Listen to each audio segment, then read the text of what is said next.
La Castañeda.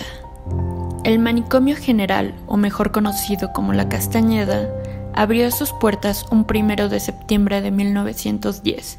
Su edificación se construyó sobre una antigua hacienda pulquera en Mixcoac.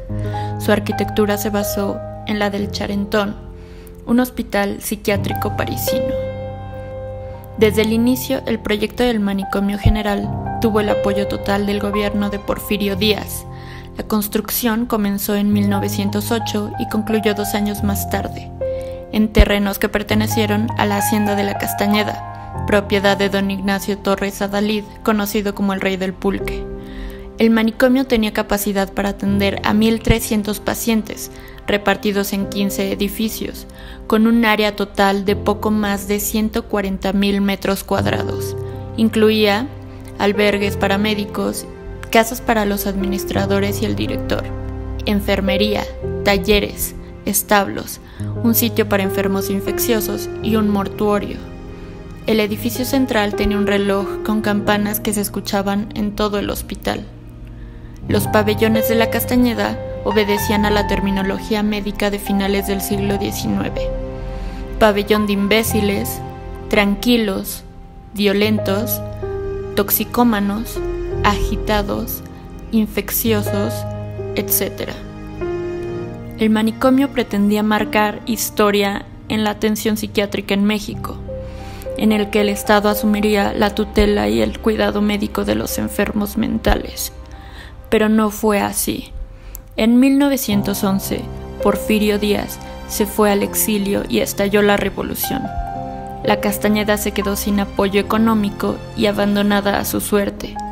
Aun cuando no hay reportes de graves crisis o desabasto en estos primeros años, sí hubo una gran reducción en la cantidad de ingresos. El punto más bajo fue en 1915, justo cuando la guerra estaba en su momento más álgido. Las muertes, las epidemias, la falta de agua y de comida hicieron que ese año fuera conocido como el año del hambre. Durante la primera década de existencia, la mayoría de los enfermos que habían sido internados en La Castañeda no contaban con un diagnóstico clínico. En algunos años llegó a ser hasta del 45% de los pacientes. Había infinidad de personas que se internaban sin tener trastornos mentales. En muchas ocasiones eran remitidas por la policía por considerarlas violentas o peligrosas.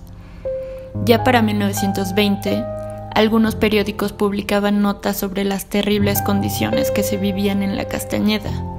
Se hablaba entonces de los tratos inhumanos y se contaban historias de horribles experimentos con los pacientes para encontrar una cura a lo que llamaban enfermedades mentales.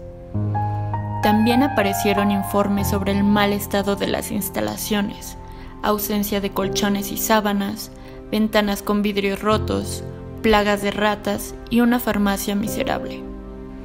En esos años las instalaciones se deterioraron más y no hubo recursos suficientes. Después de 1920 hubo un marcado problema de sobrepoblación. Diseñado originalmente para 1,300 pacientes, llegó a albergar hasta 3,500 a finales de la década de 1930. El Manicomio General, más que estar destinado a la rehabilitación de los enfermos mentales, se convirtió en un espacio para la investigación y la experimentación neurológica. En La Castañeda se usaban el cloral, el opio y los bromuros, sustancias que afectan la corteza cerebral. En 1930 se inició la práctica del shock insulínico y el del metrazol, después el electroshock clásico y la lobotomía. Se dice que en La Castañeda la práctica médica psiquiátrica estaba apartada de lo convencional y que difícilmente se traducía en mejoría de los enfermos.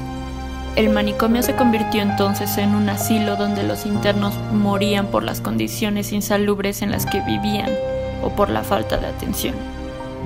La mayoría de los internados en el manicomio eran hombres y mujeres de entre 20 y 40 años, aunque en 1932 se creó un pabellón especial para niños.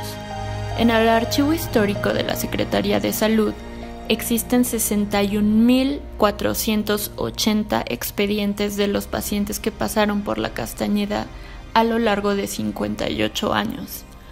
Muchos tienen poco claras las razones del internamiento, así como el diagnóstico médico. Otros simplemente carecen de razón o se trataba de una petición familiar o de alguna autoridad. La noticia de la desaparición de la Castañeda se publicó el 27 de junio de 1968. El viejo hospital psiquiátrico sería sustituido por una red de modernas instalaciones distribuidas a lo largo y ancho del país. Se envió entonces a los pacientes a otras clínicas y las instalaciones fueron totalmente demolidas, mientras que la fachada de la Castañeda acabó en la que fuera casa de campo de don Arturo Quintana cerca de Amecameca, en la zona del Paso de Cortés. La Castañeda fue así como marcó un antes y un después en la psiquiatría mexicana, con sus momentos de luz y otros tantos de bastante oscuridad. Bueno, lo importante es tu opinión. Déjanos en los comentarios qué piensas acerca de los métodos que se usaban para tratar las enfermedades mentales en aquella época, o si ya sabías de ellos o consideras que ha habido un progreso en esta temática. Síguenos en nuestras redes sociales y nos vemos en un próximo video.